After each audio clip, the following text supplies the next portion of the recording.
Hi, എൻ്റെ പേര് വിജിത.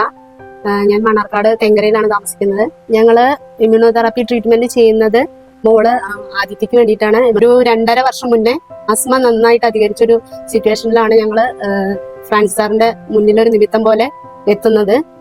അന്ന് അഡ്മിറ്റ് ആയതിനു ശേഷം ഒരു 3-4 ദിവസം ICUയിൽ ഉണ്ടായിരുന്നു.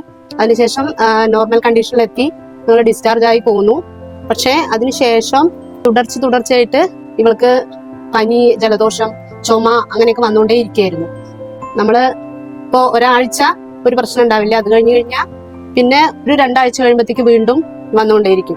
പിന്നെ നമ്മള് സ്കൂളിലൊക്കെ ചേർത്ത സമയത്ത് നമ്മൾ ഒരാഴ്ച സ്കൂളിൽ പോയി കഴിഞ്ഞാൽ വീണ്ടും ഒരാഴ്ച അവൾക്ക് പോകാൻ പറ്റാത്തൊരു കണ്ടീഷനായിരുന്നു. അതായത് ജലദോഷം വരും, പിന്നെ ചുമ വരും, അങ്ങനെയുള്ള ഒരു കണ്ടീഷനിലായിരുന്നു. നമ്മൾ കണ്ടിന്യൂസ് ആയിട്ട് ഇൻഹേലർ യൂസ് ചെയ്തുകൊണ്ടിരിക്കുകയായിരുന്നു.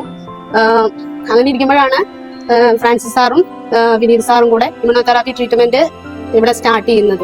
അപ്പൊ ഇവൾക്ക് 5 വയസ്സായിട്ടുണ്ടായിരുന്നില്ല. അപ്പോൾ 5 വയസ്സ് അതിന് ശേഷം ട്രീറ്റ്മെന്റ് തുടങ്ങുന്നതാണ് റിസൾട്ട് ബെറ്റർ ആയിട്ട് കിട്ടാൻ നമുക്ക് ഹെൽപ്പ് ചെയ്യണമെന്ന് പറഞ്ഞതിനനുസരിച്ച് ഞങ്ങൾ ഇവൾക്ക് 5 വയസ്സാവുന്നവരെ വെയിറ്റ് ചെയ്തു. 5 വയസ്സായതിനു ശേഷം നമ്മൾ ട്രീറ്റ്മെന്റ് സ്റ്റാർട്ട് ചെയ്തു. ട്രീറ്റ്മെന്റ് സ്റ്റാർട്ട് ചെയ്ത് ഇപ്പോൾ ഏതാണ്ട് ഒരു 8 മാസത്തോളമായി. ഇവൾക്ക് നല്ല പ്രോഗ്രസ് ഉണ്ട്. കാരണം നമ്മൾ ആദ്യമൊക്കെ ഇടയ്ക്കിടയ്ക്ക് വന്നിരുന്ന അസുഖങ്ങൾ ഇപ്പോൾ ക്രമേണ നല്ല കുറവാണ്. അതായത് ആദ്യം നമ്മള് ഒരു മാസത്തിൽ നമ്മൾ ഒരു 4 ടൈംസ് മസ്റ്റ് ആയിട്ടും ഹോസ്പിറ്റൽ വിസിറ്റ് ഉണ്ടായിരുന്നു. അവിടുന്ന് അതിപ്പോ ഒരു 2-3 മാസം കൂടുമ്പോൾ ഒരു തവണയൊക്കെയാണ് നമുക്ക് ഹോസ്പിറ്റലിലേക്ക് പോകേണ്ടതായിട്ട് ആവശ്യം വരുന്നുള്ളൂ. നമ്മൾ ഏത് സമയത്ത് എന്ത് ഡൗട്ട് ചോദിച്ചാലും സാർ അതിന് വേണ്ട ആവശ്യമായിട്ടുള്ള ഇൻസ്ട്രക്ഷൻസ് നമുക്ക് അപ്പൊ തന്നെ തരും. നമുക്ക് എന്ത് ഡൗട്ട് വേണമെങ്കിലും സാറിന്റെ അടുത്ത് ചോദിക്കാം, സാർ അത് ക്ലിയർ ചെയ്ത് തരും.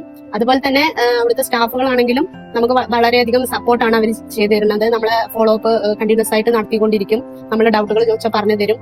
അങ്ങനെ നല്ലൊരു സപ്പോർട്ട് അവരുടെ ഭാഗത്തുനിന്നും ഉണ്ടായിട്ടുണ്ട്. നമുക്ക് അലർജി ആസ്മ ഫൗണ്ടേഷന്റെ ഡെവലപ്മെന്റോട് കൂടി ഒരു അലർജി ഫ്രീ കേരളത്തെ നമുക്ക് ഉണ്ടാക്കിയെടുക്കാൻ കഴിയുമെന്നാണ് ഞാൻ വിശ്വസിക്കുന്നത്. 8 മാസം കൊണ്ട് ഇവൾക്ക് ഇത്രയും പ്രോഗ്രസ് ഉണ്ടാക്കി എടുക്കാൻ പറ്റിയിട്ടുണ്ടെങ്കിൽ ഇവളുടെ അസുഖം പൂർണ്ണമായിട്ടും മാറ്റാൻ കഴിയും എന്ന് തന്നെയാണ് ഞങ്ങൾ വിശ്വസിക്കുന്നത്.